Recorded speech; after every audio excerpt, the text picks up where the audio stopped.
Hi everyone, in this video I'll be sharing my experience with getting a job at Infosys, so please watch this video till end. Since I was from non-CS background, so I never really liked coding, and I've never really done that in my 4 years of engineering.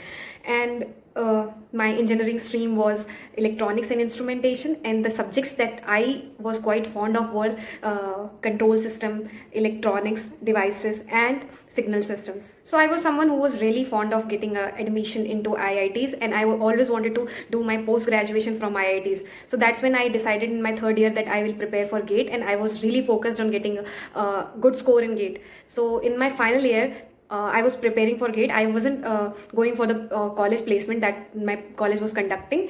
It was 2019 when government released a notice. Therein they mentioned that the fees of MTech, IITs and NITs will be increased by 200%.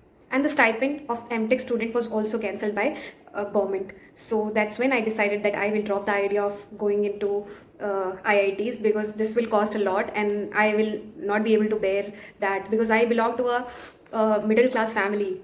So because of being a scholarship student, I was able to bear the expenses of engineering, but not more than that. So that's when I decided to sit for college placement, but I was getting rejected because I had no prior coding experience, and all the companies that were coming to colleges, 90% of them were asking that whether you are able to code or not, and I had no experience to that. Even that time, I didn't have the laptop as well. In my entire engineering, I didn't have the laptop.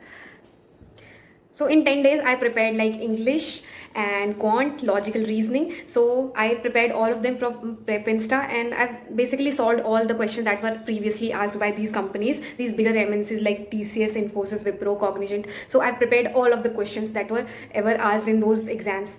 So in the exam day, I was quite confident because I had prepared that in my GATE as well, the quant and logical reasoning. So I am good at that, I knew. And the English that Infosys asks is extremely good, I must say that.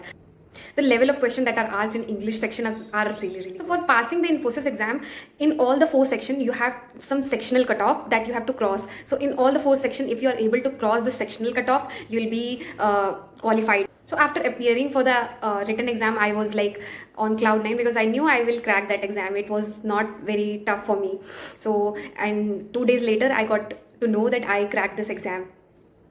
And after that, we have to sit for the interview round as well. And in the interview round, there are so many things that were asked, and I will create a separate video on that because this video gets so long. So all in all, I would want to give one tip for all the students who are preparing for interview round. In the interview, the interviewer only asked questions. They don't want any right answers from you, but the only thing that they ask is that whether you are able to convey the idea clearly or not, whatever you are saying, whether there is clarity or not. So this thing matter when you sit for any kind of interview. So after coming out of interview, I had a feeling that I will get a job, and after 10 days it was confirmed that I am selected for Infosys, and that email was the best thing I've ever got in my entire life, because it is my first job, and it feels really great when you are on your own, you're independent. So being someone from zero coding background and getting a job at top MNC was a big thing for me. It was a really big thing. Alright, this was it for this video. I hope you guys found this video helpful. If you have found it helpful, please click on the like button and subscribe to my channel. Also, do well in life. Be happy. Be grateful that you are on this position. Thank you. Bye bye. Take care.